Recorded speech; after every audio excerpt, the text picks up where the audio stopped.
1952 చోడవరం నియోజకవర్గంలో జరిగిన ఎన్నికల ఫలితాల గురించి పూర్తి స్థాయిలో నేను వివరిస్తాను. దయచేసి నా ఛానల్ని సబ్స్క్రైబ్ చేయండి. 1952లో జరిగిన ఎన్నికలు భారతదేశానికి స్వతంత్రం వచ్చిన తర్వాత జరిగిన మొట్టమొదటి ఎలక్షన్స్. చోడవరం అసెంబ్లీ నియోజకవర్గం అప్పటి మద్రాసు రాష్ట్రంలో భాగంగా ఉన్న ఒక నియోజకవర్గం. ఇది అనకాపల్లి జిల్లాలో ఉన్న ఒక నియోజకవర్గం. 1952 డీలిమిటేషన్ ఆర్డర్ ప్రకారం ఏర్పడిన నియోజకవర్గం. ఈ ఎన్నికలు మద్రాసు శాసనసభకు చెందినవిగా భావిస్తారు. ఈ ఎలక్షన్లో మొత్తం ఓటర్ల సంఖ్య 67,363 మంది తమ ఓటు హక్కును కలిగి ఉన్నారు. ఈ ఎలక్షన్లో ఓట్లు వేసిన వారి సంఖ్య 34,408 మంది తమ ఓటు హక్కును వినియోగించుకున్నారు. ఈ ఎలక్షన్లో నమోదైన ఓటింగ్ శాతం 51.08% ఓటు బ్యాంక్ ఎలక్షన్లో నమోదైంది. ఈ ఎన్నికల్లో కృషికర్ లోక్ పార్టీ అభ్యర్థి అయిన కందర్ప వెంకటరామేశం గెలిచారు. ఈయన 16,168 ఓట్లతో విజయాన్ని సాధించారు. రన్నరప్గా భూపతిరాజు సత్యనారాయణరాజు కాంగ్రెస్ పార్టీ నుంచి 8,849 ఓట్లు సాధించి రన్నరప్గా నిలిచారు. వీళ్ళిద్దరి మధ్య ఓట్ల మార్జిన్ 7,319 ఓట్లు మాత్రమే. ఇక కేఎల్పి పార్టీ నుంచి కందర్ప వెంకటరామేశం ఈ ఎలక్షన్లో నిలబడ్డారు. ఆయనకి లభించిన ఓట్లు 16,168 ఓట్లు ఆయనకి లభించాయి. ఆయనకి లభించిన ఓటింగ్ పర్సెంటేజ్ 46.99% ఓట్ బ్యాంక్ ఆయనకి నమోదైంది. కాంగ్రెస్ పార్టీ నుంచి భూపతిరాజు సత్యనారాయణరాజు పోటీ చేశారు. ఈ ఎలక్షన్లో ఆయనకు 8,849 ఓట్లు పోలయ్యాయి. ఆయనకి లభించిన ఓటింగ్ పర్సెంటేజ్ 25.72% ఓట్ బ్యాంక్ ఆయనకు లభించింది. కిసాన్ మజ్దూర్ ప్రజా పార్టీ నుంచి మందాం బొట్ల నరసింహమూర్తి పోటీ చేశారు. ఆయనకి 6,473 ఓట్లు ఆయనకి ఎలక్షన్లో పోలయ్యాయి. ఆయనకి లభించిన ఓటింగ్ పర్సెంటేజ్ 18.41% ఓట్ బ్యాంక్ ఆయనకి లభించింది. స్వతంత్ర అభ్యర్థిగా పిల్ల పురదేశి నాయుడు ఈ ఎలక్షన్లో పోటీ చేశారు. ఈ ఎలక్షన్లో ఆయనకు లభించిన ఓట్లు 2,918 ఓట్లు ఆయనకి ఎలక్షన్లో లభించాయి. ఆయనకి లభించిన ఓటింగ్ పర్సెంటేజ్ 8.48% ఓట్ బ్యాంక్ ఆయనకి ఎలక్షన్లో లభించింది.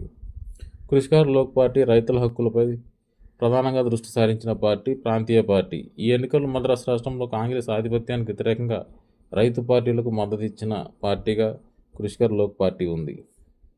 గెలిచిన అభ్యర్థి అయిన వెంకటరామేష్ గురించి తెలుసుకుందాం.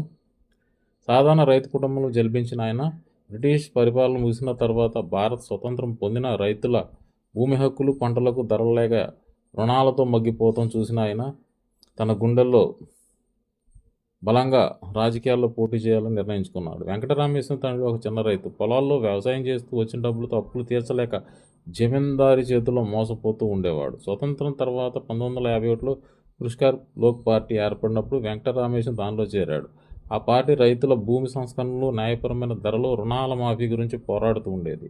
మద్రాసు రాష్ట్రంలో 1952 ఎన్నికల ప్రకటన వచ్చినప్పుడు చోడవరం నియోజకవర్గానికి కేఎల్పి పార్టీ తరఫున ఆయన అభ్యర్థిగా నిలిపింది. కాంగ్రెస్ పార్టీ బలమైన అభ్యర్థి అయిన భూపతిరాజు సత్యనారాయణరాజు నిలిపింది.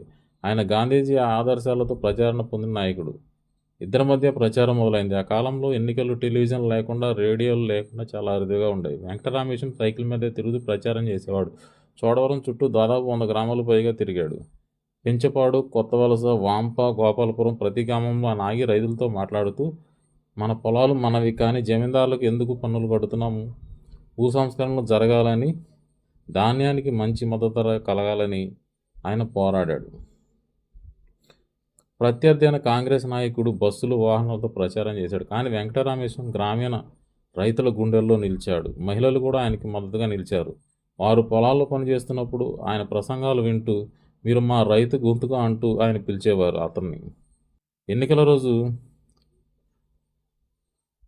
రోజు నియోజకవర్గంలోని ఓటర్లందరూ బ్యాలెట్ పేపర్లపై కృషికర్ లోక్ పార్టీకి ఓట్లు వేసి భారీ మెజారిటీతో అంటే 16,168 ఓట్లతో వెంకటరామేశ్వరం విజయం సాధించినప్పుడు చోడవరం రైతులందరూ ఆనందంతో మునిగిపోయారు. ఇది ఆయన స్టోరీ. ఈ వీడియో మీకు ఇన్ఫర్మేటివ్గా అనిపిస్తే దయచేసి నా ఛానల్ సబ్స్క్రైబ్ చేయండి. Thank you for watching.